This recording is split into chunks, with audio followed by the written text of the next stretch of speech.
everybody, and welcome into opening day. This is a lovely day for all baseball fans. Finally, after a long, cold off season, it is time to watch some baseball, watch all of our favorite teams play, watch our fantasy lineups pop off. I'm very excited. I got a lot of starting pitching. Oh, yeah. But we're not talking about that today. Today, we are talking about the Toronto Blue Jays and their first game of the 2023 campaign against the St. Louis Cardinals. I am joined by Adam as always, but a big shout out to the man down there. Say hello. That? Say hello, What's going Dylan. on, everybody? Introduce yourself. Who are you? I am Dylan. You might know me. I'm on the Twitter a lot. Glad to be here today. It is opening day. One of the best days of the year. One of the best days. Really, One of the best days. really Christmas time for baseball fans. Let's not waste any time, gentlemen. Yeah. We got a lot to preview and break down here. This is a very good team that the Blue Jays are going up against, and they are traveling into St. Louis. So the home opener for Toronto is going to be a while. There could be a strong argument for why St. Louis is potentially a, better squad, well-rounded, but strong arguments could be made for Toronto Blue Jays as well. This really does feel like an even matchup. It does. Want to take a look at the lineups? I do want to take a look at the do it. lineup. Let's go look at it, everybody, right here. Just announced right before we went live here. I love this lineup. I thought that it would have been a little bit different based on the way they played in spring training recently, but this is exactly what we thought and what we hoped for in our Blue Jays lineup. You got George Springer leading off in right field as where he's going to be all season long for the majority of the time. Bo Bichette in the 2-hole. Shortstop, big expectations for Bo Bichette to actually be good defensively. My guy is one of the best hitters in baseball, just purely on the stat of getting hits. One of the best. Then you got actually in one of the other best, Vladimir Guerrero Jr. at the first base bag. Now let's take a moment. I want to talk about him. I know Dylan loves Vladimir Guerrero Jr. What are some expectations, and what are some expectations about Vladimir Guerrero leading into the season? Do we think he's going to do a lot better this year? Dylan, take it away. Yeah, I think we saw, not that it was a bad season last year by any means. He was still elite. I think we're going to see a bounce back, though, from last year, back to that MVP form from the year before. That's my expectation. I think he's going to be top 3 MVP voting. I think he's going to have a great bounce back from last year. Not that it was bad last year. Yeah, He's still elite, but he's going to be unreal. I really hope that last year is the floor of Guerrero, right? I mean, Adam's got the stats up right here, and as we can see, still incredible, right? 32 home runs, just shy of the 100 RBI mark.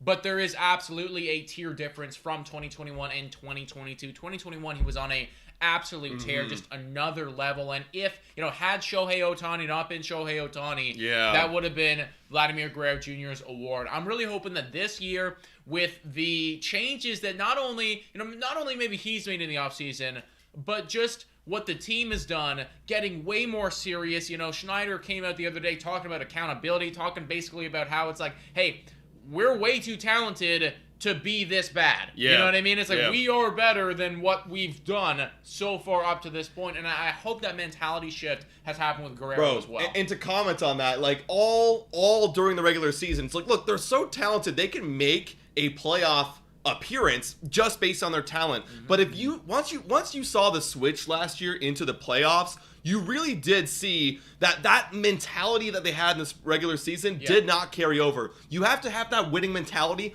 all season long. And if they have that and carry it to regular season, first of all, or into the playoffs, first of all, in the regular season, you could be touching 100 W's if you have that winning mentality. Totally. And then going into the into the postseason, that's when you're going to get an absolute dominant of a stretch and actually a chance for Toronto Blue Jays to make an ALCS push, maybe even a World Series push. I completely agree, man.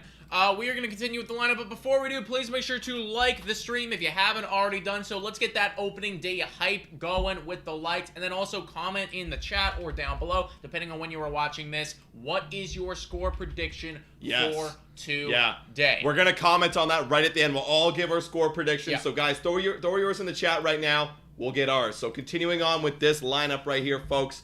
After Vladimir Guerrero Jr., you've got Dalton Varsho in that 4 spot. Now, that is a big topic of conversation we had all offseason. Look, you make the trade for the lefty.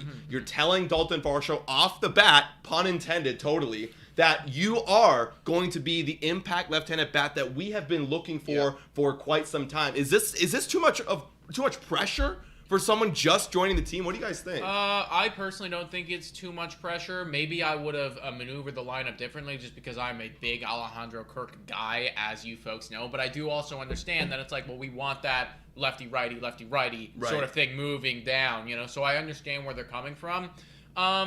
I really have high hopes for Dalton Varsho. I mean, he did struggle a little bit this spring, and when you look over at Gabriel Moreno, he was popping off this spring. Let's get started on the right foot, though, and let's make it known to Dalton Varsho that, hey, you can be a staple in this lineup if you're playing good. Dylan, I don't think we ever heard this man. How did you feel about the trade for Varsho when it first happened? When it first happened, initially seeing we got him, I was very happy. When I saw that it was Moreno going back the other way, it was tough. It's definitely hard to part with your number one prospect. It's just a scary thought because it's like, what if he goes and is amazing on another team? Yeah. But ultimately, I think Varsho is exactly what this team needs. He helps them win now more than Moreno ever would have this season. I have really high hopes for him, and he said something the other day in an interview that I absolutely loved. What did he say? He said the reason that he's playing baseball, the reason that everybody shows up every season should be to win a World Series. That's it. That is the reason they're there. And I just love that mentality. I feel like not enough players have that. For him to come in and just say, no, we're here to win a World Series. That is it. World Series or bust. I just love the mentality. I think he's got that dog in him. Yeah. Really excited for him this year. That's the mindset that this team's been missing. That's exactly what I'm thinking. And I mean, that's, again, I keep echoing this same thought over and over and over again, but it is the truth. This whole offseason was about building that mentality, focusing on the defense, but also just saying, hey, everybody, why the are we doing this if we're not going to go deep in the playoffs, right? It's like, great, yeah, we can, do you guys want to be like Mike Trout and be really cool and make a lot of money and have a lot of good stats, but never go far in the postseason? Or do you want to have that extra element to this game? We're doing this for a reason. And I think based on the comments and all the interviews that the players have been making, they definitely don't want to just be showing up and having fun and being glamorous and not having any accolades to go along with that in terms of a World Series chip. So I think that this is the right approach. I think the Blue Jays got better with the addition of Dalton Varsho. Now, I know he's had a rough spring, and a lot of people are concerned. I go to Blue Jays Twitter all the time. Everyone's a little concerned. I mean, Buddy hit 200 in spring. I mean, that's whatever. Yeah. You're loading up for the regular season. I'm excited to see what Dalton Varsho can do today in this lineup. Bro, I still remember when Danny Jansen was hitting 70 or something. Yeah, after a month, and then he turned it around, right? Dude had one of the better seasons of his entire career, probably the best season in his entire career. Literally, right? Man. So I'm not too concerned, man, but I do hope that he gets off to a quick start. Alejandro Kirk, number 5. Nothing needs to be said. This guy is absolutely elite. I love him. I'm gonna be support. I gotta buy his jersey, man. I really think it needs to happen this year. Brandon Belt going 6. I saw somebody in the chat saying that they are a little bit. They're surprised. Wondering about that. They're surprised about that. Now, I'm wondering if it's surprised that they're that high or they're that low. Yeah, because I'll be honest, I'm personally not surprised. I mean, Brandon Belt, when he was fully healthy, 2021-2020, was phenomenal, and we're going lefty-righty. That's the game plan here, Yeah. So I think that he's put in there for a reason to make it tough on those pitchers. What do you think? See, here's my thought. I think maybe if you're surprised that he's that low, because he was batting in that 4 spot quite a lot in these full lineups. Like Varsho was batting 6, he was batting 4. Right. And I think why people might be surprised is because the exact argument that you could be made where Varsho, younger guy, you're putting a lot of pressure on him to capitalize this opportunity right here. Whereas Belt, been there before, done that with the Giants all career. He's batted in the 4 spot most of his career. So it's like that's a familiar territory for him. Whereas Varsho, it's like now you're in a World Series team right now. You've never been in a World Series team, and now you're expected to perform out of the gate. I get it. I'm not saying he's not capable of doing it, but it is a lot of pressure. It's a ton of pressure. Totally, man. I mean, let's face it. This is a high level of baseball that they're playing at. This is opening day. We expect you to be ready to go. Yeah. Moving on in that lineup, Matt Chapman. I'm obviously very happy about that. I think all 3 of us are actually very happy about Matt Chapman being in his contract season. He is going to pop off this year, I'm sure of it. Whit Merrifield goes 8. Kevin Kiermaier 9. So Whit Merrifield answers that question of, like, is it going to be Espinal? Is it going to be Merrifield at second base? I personally would have preferred Espinal, but, I mean, they're doing what they're doing. We're going to see how it goes. And I think what's really changing, I want to get your opinion on this too, Dylan, but I think what you're really seeing here is you have the logistics. You got to think about the logistics. You have 1 year basically of Whit Merrifield left because after this year his contract skyrockets. Yeah. And there's a mutual option. He's gone. So he's got to go unless he performs up to some sort of like MVP caliber. Mm-hmm.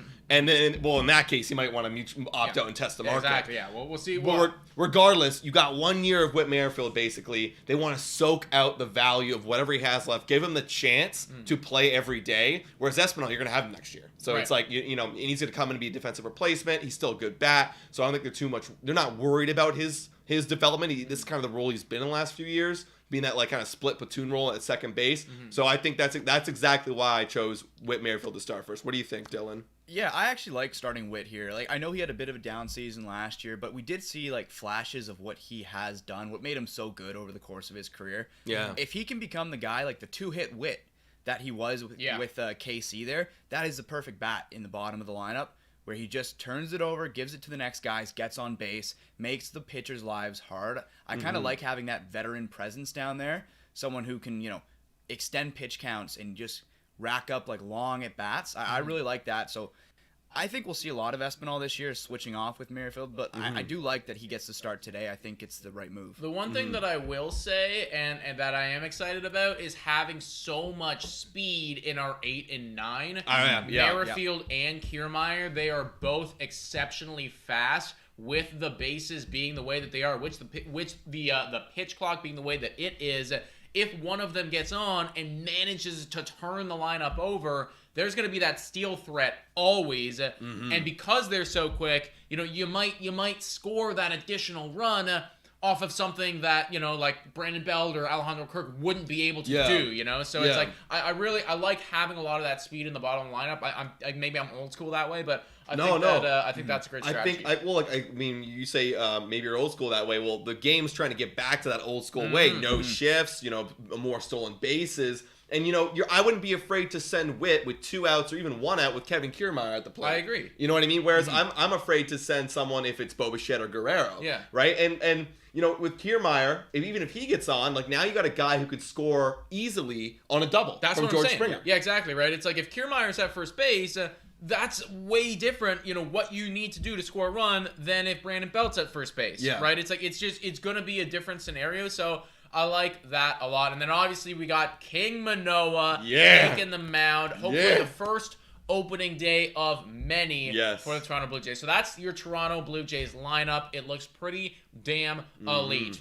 Let's take a look at the St. Louis Cardinals. They are also pretty good at baseball. They got 2 MVP candidates guaranteed in the middle there, and they got a lot. It is deep. It is very deep. The more I look at this lineup, I'm like, damn.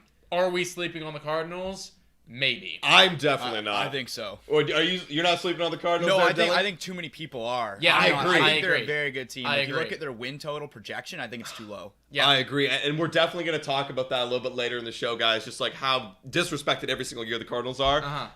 Maybe it's because of their division, but I don't know. I mean, like, you literally have Tommy Edman batting 9th. I know. Like, that is stupid. I know. Like, that's ridiculous. Also, I love to comment on teams, you know, social media graphics. I like this one. This is really cool. You got the cool neon logos. It's kind of like a baseball card. Yeah, exactly. The edges look like a baseball card with the cool neon logos. I like the little rainbow, like, glare that you're seeing all throughout, like, all the positions here, the date. I love it.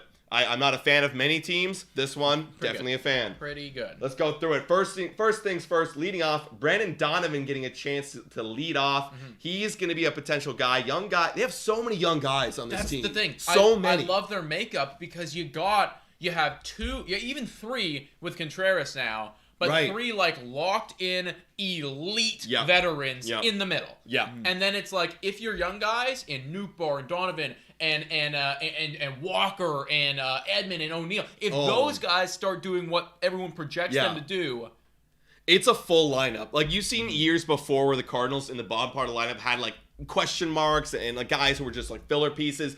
Donovan's a guy here to stay. Yeah. Nootbaar coming in at left field, great at the World Baseball Classic. He's probably going to have some momentum coming through. Then you got Paul Goldschmidt and Arenado. We don't need to say more. Like like MVP Goldschmidt, MVP candidate Arenado, and then Contreras, great offseason signing. You know, when you go from someone with a presence like Yadier Molina, and then you don't want to really take that step down. You want to bring someone in who can carry a staff and give you some pop with the bat. Arguably more pop than Yard. Actually, not even arguably. Yes, he gives you more pop with the bat. With Contreras. So I love that. I love that that's like their one big move in the offseason, and I'm a big fan. O'Neal, we all know what he can do. We saw him at the World Baseball Classic. He's got to have a chance for a big bounce back season. And then, like you said, Gorman, Walker. Congratulations, Walker, by the way, for getting the opening day start. Totally. You're starting to see that like little CBA come through where if they start their young guys, they get a little bit of benefit. I'm not too familiar. If someone wants to comment in the comments down below what the team gets for starting one of their top prospects, if they like, I think if they get like Rookie of the Year votes, they get some sort of incentive. Yeah. But love it. Great team. Just to speak on how deep this lineup is, I just took a look at all the guys. You know, some of the stats I weren't fully familiar with. There was not a single guy in that lineup that had an OPS below 700 last year. Wow. There's not a single guy in that lineup that had an OPS below 700. So that just goes to show everybody here can contribute on this team at any given point. Yeah. And obviously Jordan Walker, we don't have statistics on that, but he looks pretty good. And in the minors, he looked pretty darn dominant, that's for sure. Yeah, so they are scary, man. They are scary, and that's why we need Alek Manoah. I do think if we're looking at this, apples to apples sort of thing, the lineups are pretty equivalent, I think. You go either way on any given day. I feel like we have a bit of an advantage when it comes to the pitcher. Right. Dylan, what do you think, bro? Oh, absolutely. I mean, it's Alek Manoah. What more can you say? It's the young king himself. He's going to go out, be a Cy Young candidate again. There's a huge advantage. Nothing against, good old Miles there. Yeah, Miles Mikolas is great. Great Drafted pitcher. in fantasy. Very, very solid veteran. I'm sure he's going to give the Jays some trouble today. Yeah. I don't expect too much, but I just think there's a very difference in tier of like the pitchers, right? Like, I think that our ace is better than their ace. You know? 100%. Looking at Miles Mikolas' stats last year, like he was great. He was very solid. Like he did what he had to do. He gave you innings. Yeah. Pitched over 200 innings last year and had a great whip. So there was a quality starter right there. Alek Manoah is on a different tier though, so I do like our chances in that regard. I agree. Alek Manoah. I mean, let's talk about him just a little bit. I love the seriousness in his headshot. I noticed this morning or yesterday when I was making a fun graphic. Y'all will see it a little bit later when we're going live. Also, I saw some people in the chat saying, "Are you going to go live for the game?" Absolutely. Are you kidding me? Of course. Of course, we're going live for the opening day game. But Alek Manoah, he's got some seriousness in himself. Now, 2.24 ERA. That's pretty hard to top. That's pretty hard to get better than that. Are you expecting a regression, and if so, how much? Yeah, I'm expecting a regression, but I still think that he's going to be great. Like I think that when actually we were predicting statistics, I had him at like a very low 3, like a 3.1 or like below that. Yeah. Like not quite in the 2 territory, but like just over 3. Like maybe a little bit better than what his first year was. And pitching the same amount of innings, like 200 innings, like being quality, getting it done. I mean, like I think it's gonna be regression, but I still think it's gonna be like you are one of the best pitchers in the game. Right. I still think he's gonna land. I think I remember saying like 278 or something like that. Like I think he's still gonna be in that 2 territory. Dylan, what do you think about Alek Manoah's projection this year? Yeah, I agree. Like, it's hard to beat what he did last year. Yeah. I could see, like you said there, like a 2.7, 2.8 maybe. I still think he's going to have an elite season, be constantly in that Cy Young conversation as well all season. He's going to give the Jays exactly what they need from the top of the rotation. Yeah. A nice, consistent 6 to 7 innings most games. And yeah, like maybe a 2.8 or something like that.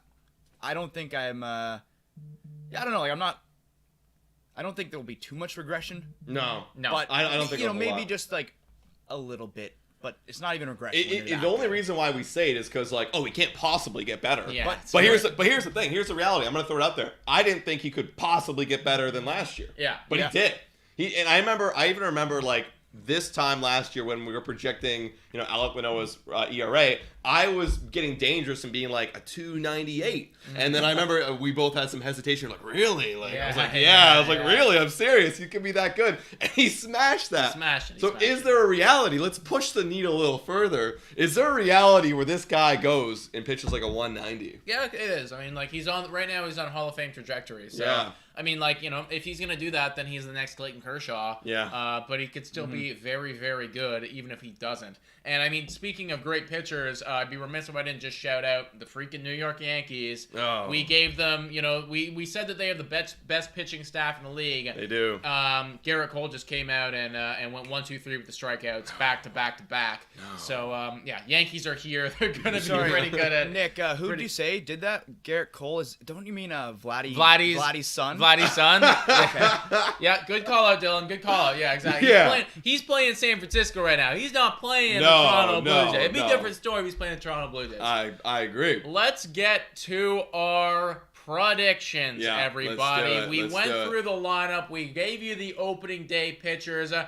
Betting odds have this being very even. I think it is -1. It's hard to see here. What is this? Yeah, -110 and -110. Literally coin flip. That is what Vegas is saying. This is a coin flip. Advantage St. Louis for being in St. Louis. Yeah. Advantage Toronto for having a slightly better pitcher. Yeah. And, I mean, we went through the lineups. It is basically pretty close. Neck and neck. They are. Depending on who's hot on which day, it's anyone's guess. What is your score predictions, guys? Go Dylan. Oh, it's really tough. Off the top of my head, I just think 7-4 for the Jays. That's like the one that just pops right in my head. I could definitely see a lower scoring game as well. Like both, it's the two best pitchers on either team. They're the aces. But, I mean, we saw last year, very high scoring opening day. Yeah. It would not shock me again if the batters kind of take over this game, especially the Jays lineup.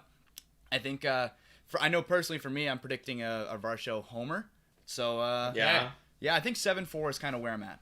Okay. I'm going to go a 4-3 Blue Jays. It's going to be tight. The both starting pitchers are going to go like 6 innings, 2 earned runs each, and then it's going to come down to the bullpen. We're going to throw out Swanson, throw out Romano, and then we're going to have one big inning. And I'm going to say we get something sneaky. I'm going to say we get a Kiermaier and Merrifield. They're going to get on base. Maybe not so sneaky then. And then George is going to hit a double and drive them both home. And that's going to be the 4-3. I got it going 6-3 Blue Jays. 6-3 Blue Jays. And I will say that the 3 runs that are given up will all be by Alek Manoah. He's only going to go 5 innings. He's going to give up 3. It's not going to be his best start.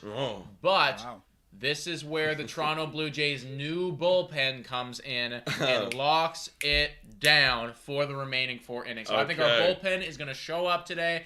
Manoah's going to be good, but he's going to get roughed up a little bit. But we'll still win 6-3 off of that bullpen. Also, real quick, while we're looking at opening day baseball, Aaron Judge just hit his first home run of the season. So the Yankees just went 1-2-3 with strikeouts, and Judge hit a home run.